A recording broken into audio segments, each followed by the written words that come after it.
35 000 musulmans, 2 à 3 000 Européens. Apparemment, la vie est calme, bien que régulièrement le plastique manifeste sa présence nocturne. Les deux communautés s'ignorent. Elles ne correspondent entre elles que par l'intermédiaire de graffitis et de slogans qui se superposent sur les murs de la petite ville. FLN vaincra, OAS paye. Derrière tout cela, la peur, de part et d'autre. Tout le monde se surveille et se sait surveiller.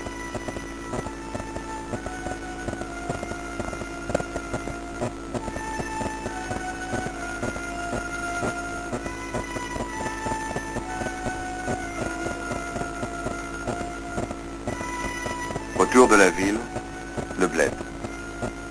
Il n'y a pratiquement plus un Européen d'Algérie dans le bled. Jusqu'à présent, la population y était administrée par les SAS, unités administratives dirigées par des officiers, dépendantes à la fois des autorités civiles et militaires, et s'efforçant de résoudre les problèmes de toutes sortes, sociaux, économiques, politiques, culturels. Les SAS ont été supprimées.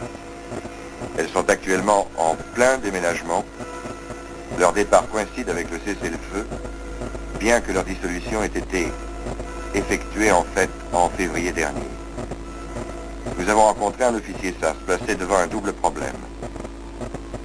Celui du cessez-le-feu et celui de la disparition de sa SAS. Qu'est-ce que vous avez fait le soir du cessez-le-feu?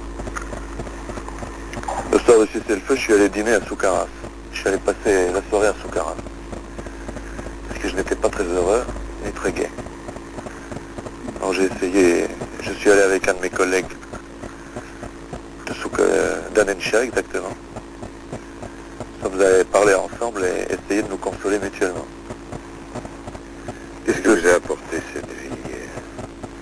Elle m'a apporté un grand enrichissement personnel. Elle m'a peut-être rendu un mauvais service en ce sens qu'elle m'a replongé dans une vie anachronique, une vie de féodal, une vie de seigneur, de moine guerrier, car c'est quand même un peu tout de même une vie de curé que nous menions ici. Elle m'a donné le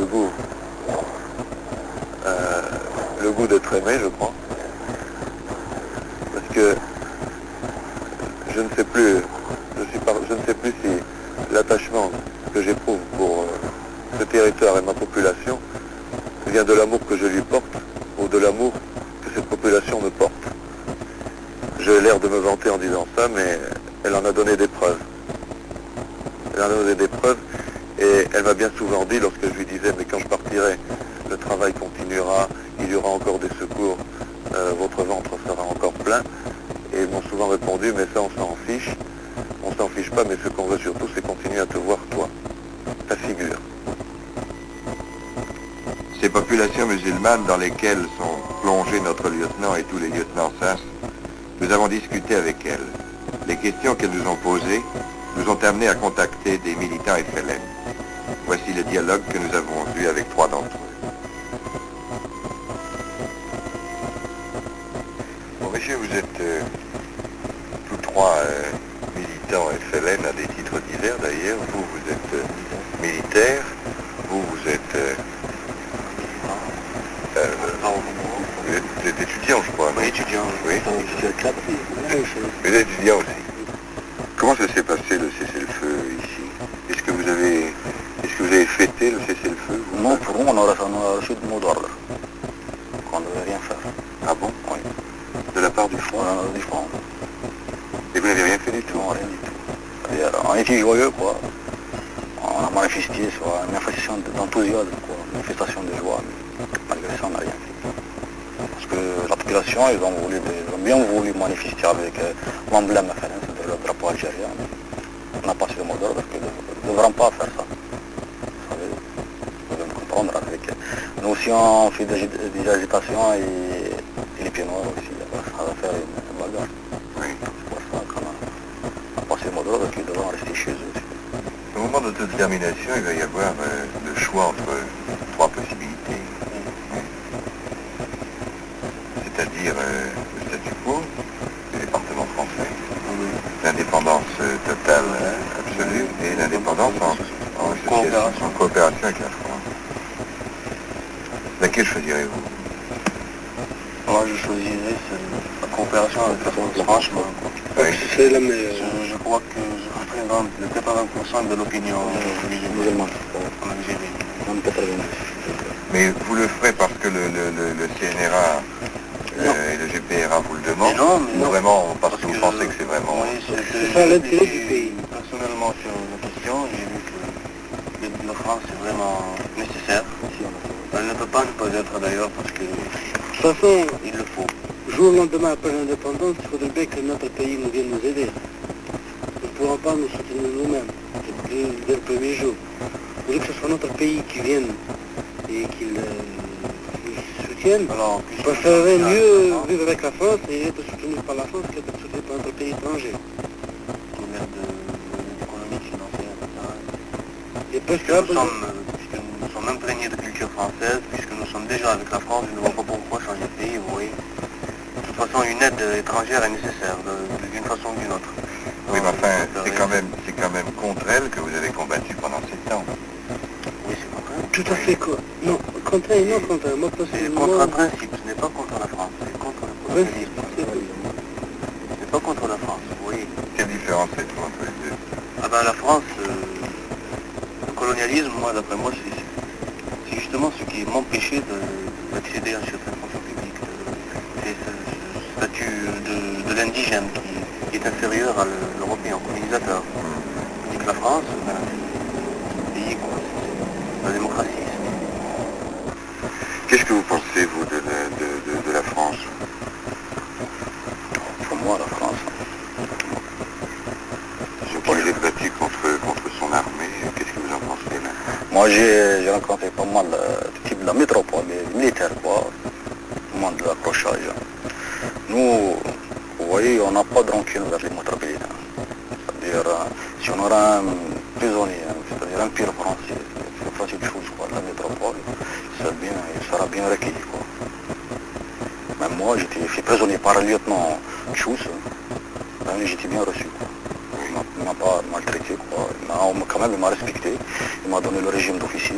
J'ai le droit de lire des bouquins, même à un poste. Gratuit. Pour faire un peu de musique. Par un hasard extraordinaire, le lieutenant Chous, qui fit prisonnier cet ancien combattant membre de la LN, se trouve justement être le lieutenant Sass que vous avez vu. Il m'a semblé nécessaire d'aller le retrouver, de lui exposer ma découverte et de lui demander à son tour, que pensez-vous, vous, des gars de la LN?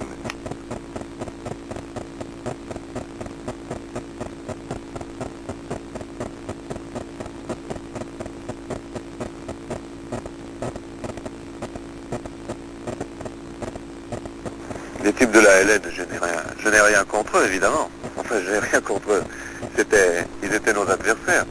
Dans l'ensemble, ceux qui nous avons eu affaire, disons depuis 3 ans, se sont conduits correctement.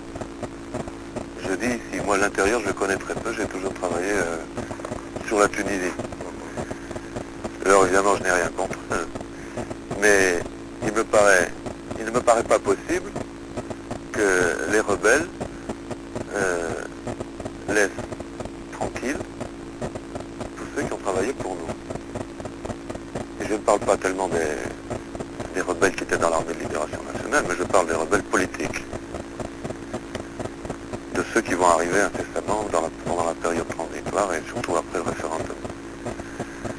Car il est bien certain que si vraiment tout se passait bien pour les gens qui vont servir chez nous,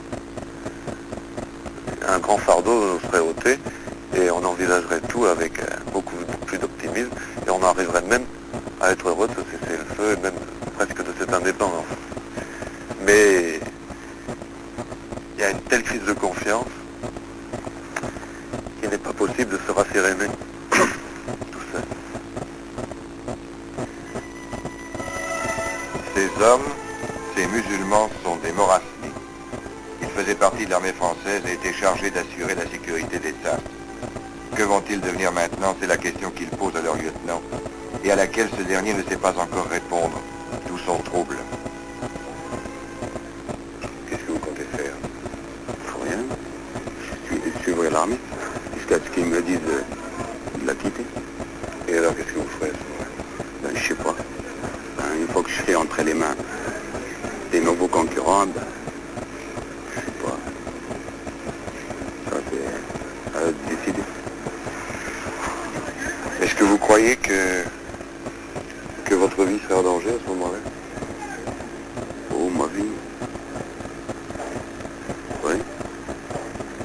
Je servis les drapeaux. Je travaillais sur les drapeaux français.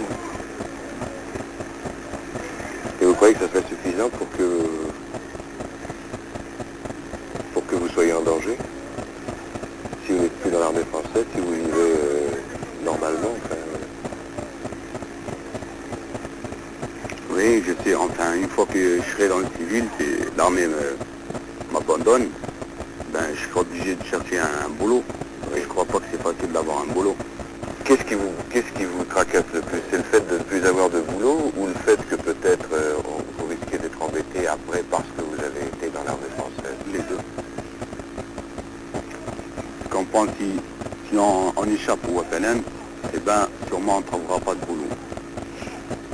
Et, enfin, et si on sort, eh ben, automatiquement, le FLN, eh ben, on aura des comptes à régler, quoi. Enfin, des comptes à rendre plutôt. Ça vous inquiète, ça? Oui, ça nous inquiète, bien sûr. Et, bien sûr, ça nous inquiète. Et vous croyez qu'il y aura obligatoirement des comptes à régler après? Enfin, je suis pas leur chef, moi. Je suis pas leur chef. Mais enfin, l'armée française va rester ici encore pendant 3 ans quand même. On l'espère. Ouais. On l'espère. J'ai entendu parler, moi. On restera pendant 3 ans. Oui. Il n'y aura rien changé alors. Il y a une chose de changer, c'est le cessez-le-feu. Mais en quoi ça consiste, le cessez-le-feu? Ça consiste en l'arrêt des combats, c'est-à-dire qu'on ne se bat plus avec le FLN et avec la LN. Et une fois qu'il n'y aura plus de combat, alors qu'est-ce qu'ils vont faire de tous ces harkis-là, de tous ces mauvais militaires?